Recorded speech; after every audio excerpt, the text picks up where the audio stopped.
Radhe Radhe friend, जय माता दी। पुरुषोत्तम मास महात्म्य कथा अध्याय नंबर 1।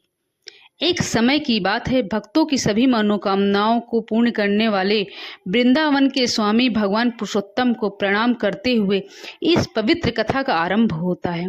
भगवान नारायण, नरोत्तम, देवी सरस्वती और महर्षि व्यास का स्मरण कर यह कथा आगे बढ़ती है।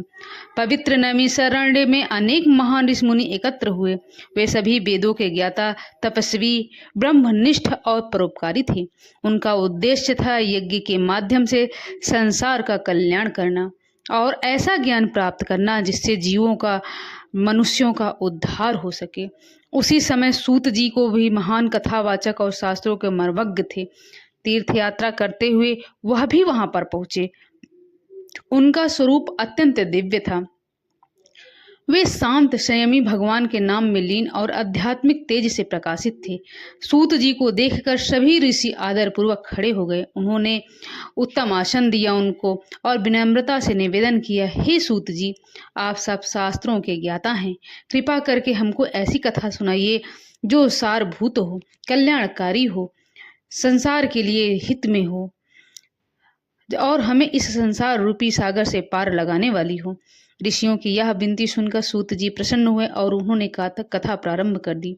सूत जी ने बताया कि अनेक पवित्र तीर्थों की यात्रा करते हुए वहां पहुंचे। उन्होंने पुष्कर, यमुना, गंगा, काशी, गया, त्रिवेणी, गोदावरी, नर्मदा, कावेरी आदि पवित्र नदियों व स्थानों पर स्नान किया, तर्पण किया और सभी देवी देवताओं, पितरों की पूजा की।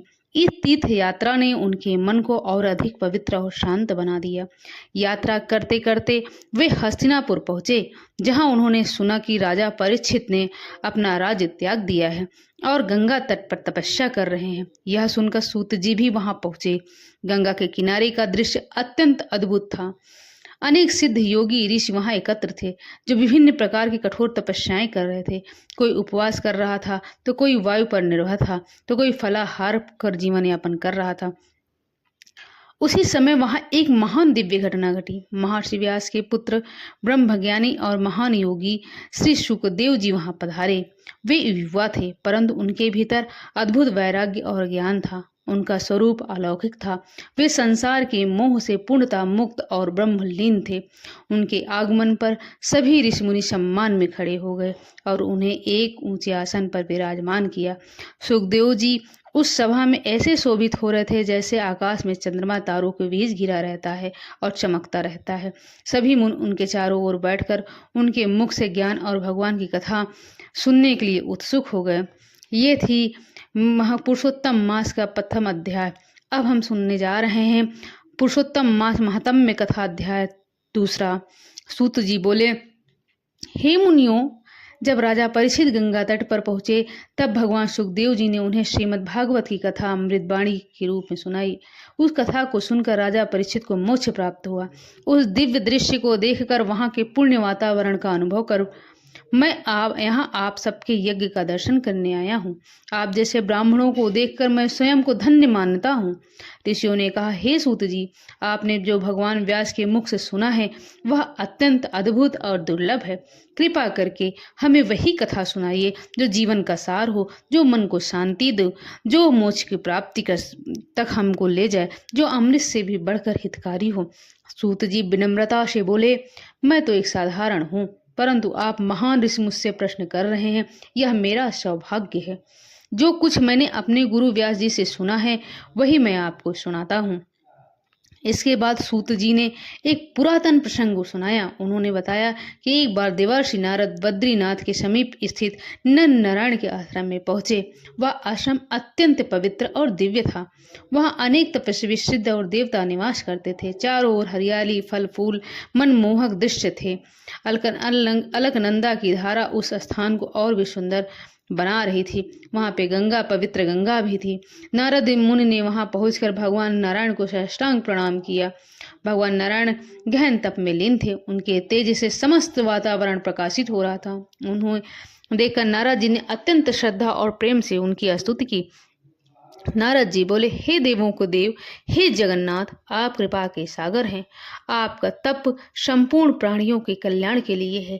कलयुग में जीव अज्ञान और विषयों में फंसे हुए हैं।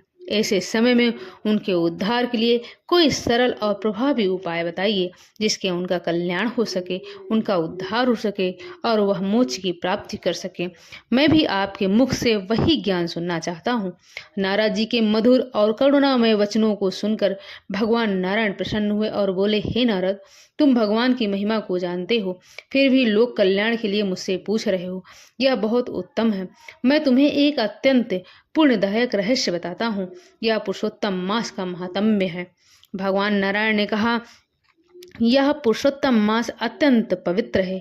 इसके स्वामी स्वयं भगवान पुरुषोत्तम है। इस मास में जो भी व्यक्ति श्रद्धा से व्रत, तप, दान आदि पूजा पाठ करता है, उस पर भगवान अत्यंत प्रसन्न होते हैं।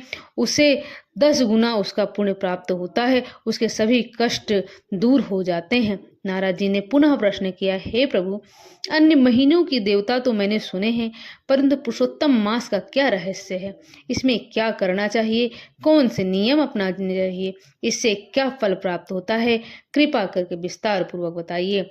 नारद जी ने आगे कहा, हे प्रभु, इस संसार में अनेक लोग दुखी हैं। कोई दरिद्र है, तो कोई संतान के लिए तड़प रहा है, तो कोई रोगी है, कोई शोक से पीड़ित है, कोई दुख से पीड़ित है। ऐसी सभी लोगों के कष्ट को दूर करने के लिए कोई उपाय हमें बताइए।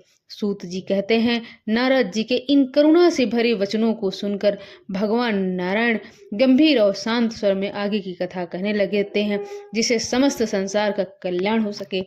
दोस्तों, ये थी हमारी पुरुषोत्तम मास की अध्याय कथा नंबर 2। अब मिलते हैं अगली वीडियो में कथा अध्याय 3 से। तब तक के लिए राधे राधे फ्रेंड। जय माता दी, जय पुरुषोत्तम भगवान की।